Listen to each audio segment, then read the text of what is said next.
Hi, hello! Did you click on this video because you're dying to see Venom 2? You want to know what the story of Venom's sequel is? But the trailer isn't even out yet? Are you insane? Are you that desperate to know? Good, me too. I wasted my entire week researching every single strip of image that's related to Venom 2 in my dire attempts to piece together a possible story for the upcoming film. I have come up with some juicy pictures, so stick around to find out what Sony could have in store for us. Spoiler warning, I will be talking about important plot points in Venom, and just in case that any of what I predict for Venom 2 might come true. You've been warned. We start in about 15 seconds from now, as I want to quickly know you and kindly ask you to subscribe for more content like this. I'm Mr. Feature, and here we go! First and foremost, who the hell is in the movie? Tom Hardy obviously returns as Eddie Brock, and Venom, in fact, he signed on for 2 sequels, so we can expect at least one more appearance from him in the symbiote universe. Michelle Williams returns as Eddie's ex, Anne, along with her current boyfriend played by Reed Scott. Looks like the movie will continue to explore Eddie's and Anne's failed relationship, showing Brock desperately trying to win her back. Woody Harrelson is portraying the long-awaited Cletus Cassidy, Carnage, looking pretty faithful to the source in these behind-scenes photos. We expect nothing less of a Carnage performance from him. On a more interesting note, we have Naomie Harris playing Shriek, Cletus' love interest, a powerful villain with psychic abilities. This is quite important and I will come back later to why. Stephen Graham, recently appearing in Irishman, mostly known for Snatch, will also join the movie in a rather interesting role. Again, more on that later. And that's about it on the cast side. What else do we have? We know that the title is Let There Be Carnage, which obviously means the sequel will focus on Cletus Cassidy's story, making him the main antagonist. At least I hope so. The movie is directed by Andy Serkis, a king of CGI, which means this movie will have plenty of visual effects, which in turn means a lot of symbiote action. Okay, so now that we know the basics, let's move to section 2, where we start to build the potential story and see what the production team behind the sequel has to say about it.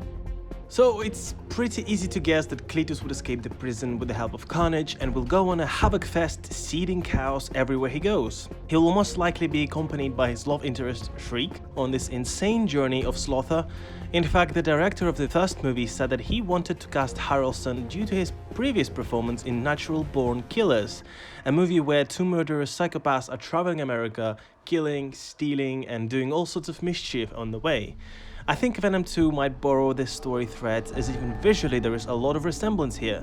Expensive car, vandalizing a food store, killing innocent bystanders, and Cletus will be accompanied by his girlfriend, who's also a villain.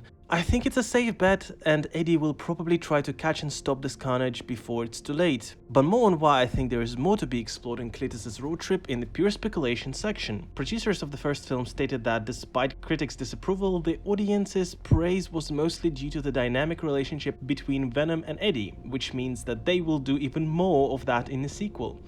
This entails more comedic and interesting interactions between the two, so that's something exciting for us to see. In fact, I think due to Brock's ex being present again in the sequel, Venom might try to help Eddie impress Anne and win her back. So a movie will not be without its romantic comedy beats. Now, let's address the elephant, or should I say a spider, in the room. One of Venom's producers said, it's not impossible that in the future upcoming Venom movie, Spider-Man will play a significant role. Now, I don't think that Venom 2 will have Spider-Man playing a significant role.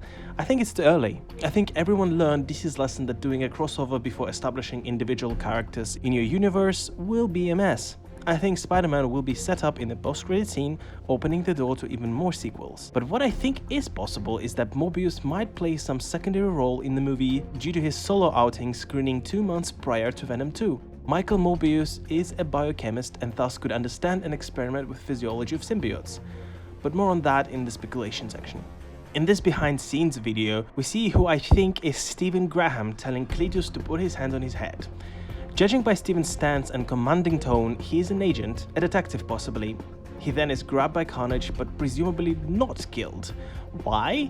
We can discuss this and everything else right now as we finally move to pure speculation territory. Alright, so let's start at the very beginning. Cletus is in the prison and it's unlikely he has the symbiote at this point, as why would he not escape yet?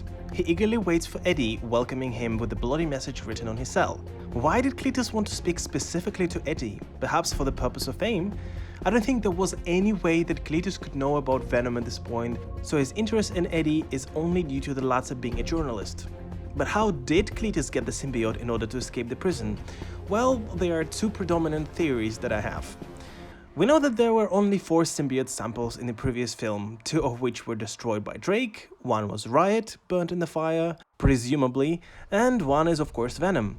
My first theory is that Riot somehow survived the explosion, which damaged his DNA, turning him into an even more vicious monster, Carnage. He would then make his way to the prison, reaching Cletus. Riot already traveled vast distances before, so shouldn't be a problem for him this time around. Now, notice how Riot has very similar features to Carnage, extremely venial outlook, very sharp outlines on his physique, much more fluid shape-shifting compared to Venom, use of axes and blade-style weapons. This does look very convincing, you have to admit. Perhaps this is even the best theory there is at the moment on the internet, but I personally don't buy into it that much, as why would Riot/Carnage specifically go and look for Cletus? Also, Riot is a strong symbiote and would easily take control of Cletus, thus negating the murdering nature of the serial killer. And it was pretty evident that he was destroyed, so with these in mind, I just don't think I'm buying this. Now, the second theory, which may not sound convincing to some, is that much like in the comics, Carnage is an offspring of Venom. But why would Venom produce an offspring? Okay, this is extreme speculation, so just bear with me. Keep in mind that Venom came to Earth to find a host in humans, and even upon befriending Eddie, he started consuming his organs. Venom had a long way to go in order to overcome his selfish, predatory nature to make peace with Eddie and humanity overall. Now, I don't think this would fare well with symbiote's DNA. I think that by rejecting his own nature, Venom would suffer from a kind of bipolar disorder, forcing himself to split, sort of produce an offspring that would be the embodiment of evil characteristics that Venom had, essentially like getting rid of bad blood. I think this struggle will be shown in the first 10-15 minutes of the movie, and when the offspring finally shoots off, it will join with Cletus, with whom Eddie would probably bond over a series of interviews. Offspring, future Carnage, would sense Cletus's monstrous desire to kill and will gladly join with him, enabling him to escape from the prison. I think that Shriek is also somewhere in this containment facility, and so Cletus will free her too, and together they will go on a rampage, natural-born killer style. Now, of course, if it's a comic book movie, it has to take inspiration from one of its source materials. I think that there will be elements from a lot of comic storylines, but I think the one that will be predominantly influencing this film is Maximum Carnage. The premise of the comic in a nutshell is that Cletus replicates previously destroyed Carnage symbiote from his own blood, and once becoming powerful again, escapes the prison, freeing Shriek in the process. He begins a killing spree in New York, converting some of the villains to his own so-called religion, until Venom and Spider-Man team up to stop him. I think Venom 2 will draw a lot from that comic, only with San Francisco being Carnage's playground as opposed to New York. Additional thing that the film will draw from another comic, Absolute Carnage, is that I think Carnage will make offsprings himself, much like Venom did, creating a following, a cult of sorts. Remember how I said many times that Stephen Graham's police officer character might be interesting? Well, I think that he plays none other than Patrick Mulligan, a detective who catches Cletus in the comics and is likely to be pursuing him in the movie too. But what's the most interesting thing about Officer Mulligan is that he goes on to become Toxin, anti-hero, a symbiote-empowered being that is even more powerful than Venom and Carnage. Now, more about Toxin Mulligan's fate in the movie in just a bit. Cletus will rampage through San Francisco gathering an army. His phrase "let there be carnage" does sound very religious, to be honest. Shriek will help him in doing so by manipulating the minds of Carnage's victims, making them do Cletus's bidding. My guess is that Carnage will inevitably come to try and recruit Eddie and Venom, since Venom is technically the father of Carnage. Of course, the former would refuse and the conflict will arise, with the duo trying their best to stop the serial killer. I think that Anne's role in the film will be over leverage, as Carnage will probably kidnap her, blackmailing Venom to join him. I think we will actually see a lot of scenes reminiscent of Green Goblin and Spider-Man dialogue exchange in the first Spider-Man film, only with less talking and more fighting. I think that there will come a point in the movie where Carnage will fashion quite a following and Venom will probably lose a major battle and would have to retrieve. He would need to seek help, which he will find in, you guessed it, Morbius. Guys, I already said it, Spider-Man will not be in this movie apart from a post-credit scene, Maybe. At least I don't think so. In any case, Morbius, a brilliant biochemist, will create a special bioweapon that will help Venom convert Carnage's followers back to human form, much like what happened in the first Amazing Spider-Man with Dr. Connors and Lizard's cult. Sony does like to recycle after all. And then the final battle will happen, Venom and Carnage one-on-one with other followers of Carnage, including Toxin, potentially. Of course, Venom will prevail and probably kill Carnage in the process. Who knows what the fate of the antagonist would be?